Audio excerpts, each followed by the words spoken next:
Welcome back to Drama Narrative where karma always comes back around. Today's story is about a roommate from hell who thought they could freeload forever, eating someone's food, dodging rent, and treating their home like a personal hotel. But our narrator wasn't about to let that slide. This is a revenge story about boundaries, justice, and the sweetest payback you'll hear all week. Stick around because the ending is chef's kiss. Meet Jake, a 26-year-old software developer living in Seattle. After his previous roommate moved out, Jake posted on Facebook looking for someone to split his 2-bedroom apartment. Enter Marcus. Seemed nice enough, had good references, steady job at a marketing firm. They met for coffee, vibes were good, and Marcus moved in 2 weeks later with first month's rent and deposit, $1,200 total. The first month? Perfect. Marcus kept to himself, cleaned up after himself, even bought groceries for the apartment. Jake thought he'd hit the roommate jackpot. Red flag 1 came in week 5. Jake noticed his almond milk was gone. Not a big deal, right? He mentioned it casually. Marcus apologized, said he'd replace it. He never did. Red flag 2, month 2, rent was 3 days late. Marcus had an excuse. Payroll got messed up, I'll have it Friday. Friday came, still no rent. Finally paid on day 7 with another excuse about his bank. But the food situation? That's where things got nuclear. Jake started noticing his groceries disappearing at an alarming rate. That $45 steak he bought for a date night? Gone. The specialty cheese he ordered online? Eaten. His meal prep for the entire week? Vanished overnight. Jake did the math. $200 worth of groceries in 2 weeks. He confronted Marcus, who gave the classic freeloader response. Dude, we're roommates, I thought we were sharing food. I'll get the next grocery run. Spoiler alert, Marcus never got the next grocery run. Month 3, no rent. Marcus avoided Jake completely, leaving early, coming home late, hiding in his room. When Jake finally cornered him, Marcus had a sob story ready. My hours got cut, my car needs repairs, my mom's sick. I'll have it next week, I promise. Next week came. No rent. Week 2, still nothing. Jake sent texts, left notes. Marcus responded with more excuses. Week 3, Jake did the math. 3 months of dodge/late rent plus stolen food, $2,400 in rent, $400 in groceries. $2,800 total. Month 4 started. Marcus actually had the audacity to ask Jake if he could spot him another month because he was so close to getting back on his feet. That's when Jake snapped. But he didn't yell. He didn't threaten. He smiled and said, Sure man, I get it. Take your time. Marcus looked relieved. He had no idea what was coming. Jake spent that night documenting everything. Screenshots of every text message. Photos of empty food containers with timestamps. A spreadsheet of every late/missing rent payment with dates. He even checked his lease, he was the only one on it. Marcus was technically a subtenant, which meant Jake had more power than Marcus realized. Then Jake made some calls. Call 1, his landlord. Explained the situation. Asked about the eviction process. Landlord was sympathetic, turned out Marcus had pulled this before at another property. Call 2, a lawyer friend. Got free advice on tenant rights and how to legally remove someone. Call 3, Marcus's employer.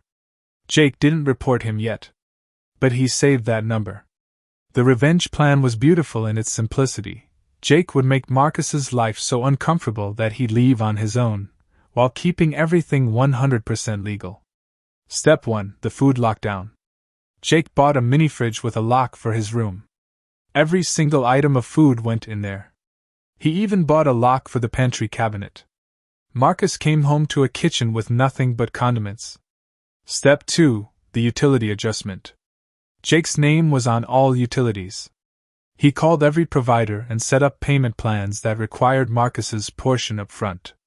Then he sent Marcus an itemized bill, $450 for his share of utilities for the past 4 months, due in 48 hours or services would be adjusted. Marcus ignored it.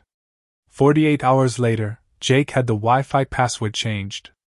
Then he called the power company and had service reduced to essential only, meaning heat and fridge worked, but that's it. No AC, no extra outlets, and Marcus's room worked. Step 3. The social pressure. Jake invited friends over constantly. Game nights, movie marathons, dinner parties.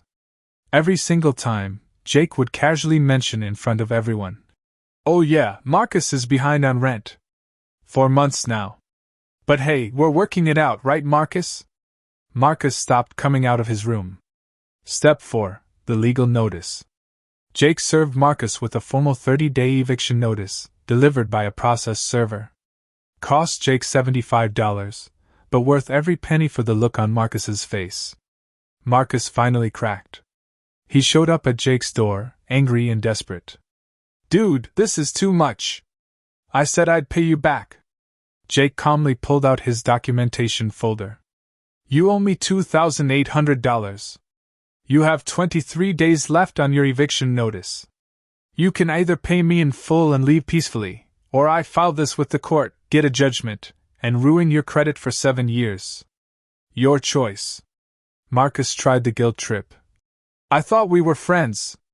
Jake's response was ice cold. "Friends don't steal $400 worth of food and dodge $2,400 in rent. You've got 23 days. Marcus moved out in 12 days. Didn't pay a cent. But here's the beautiful part. Jake filed in small claims court anyway, won by default when Marcus didn't show up, and got a judgment for the full $2,800 plus court costs. Then Jake called Marcus's employer with the court judgment. Turns out, wage garnishment is a thing. Marcus is now paying Jake $200 per month directly from his paycheck until the debt is cleared. Jake found a new roommate through a proper background check service. Learned his lesson about being too trusting. The new roommate? Been there 8 months, never late on rent once, even replaces the almond milk when he uses it. Marcus? Last Jake heard, he tried the same scam with another roommate, and got evicted in record time because surprised that court judgment shows up on background checks now. So what can we learn from this story? First, setting boundaries early is crucial. The moment that first rent payment was late, Jake should have had a serious conversation with consequences outlined. That 3-day grace period turned into 4 months of hell. Second, documentation is everything. Jake's spreadsheets, screenshots, and photos made his court case bulletproof. Without that evidence, Marcus could have disputed everything. And third, sometimes people need to face real consequences to understand their actions have impact. Jake didn't just kick Marcus out. He made sure Marcus couldn't pull this scam on the next person. Was this revenge justified? Jake didn't break any laws, didn't damage Marcus's property, didn't even raise his voice. He just enforced boundaries and held Marcus accountable. Some might say the wage garnishment was harsh, but Marcus had 4 months to make it right and chose not to. Drop your thoughts in the comments below. Was Jake's revenge too far, or exactly what Marcus deserved? And if you've got your own roommate horror story, I want to hear it. Drop it in the comments, and it might be featured in our next video. Don't forget to smash that subscribe button because Karma content drops here 3 times a week. Until next time, remember, boundaries aren't mean, they're necessary.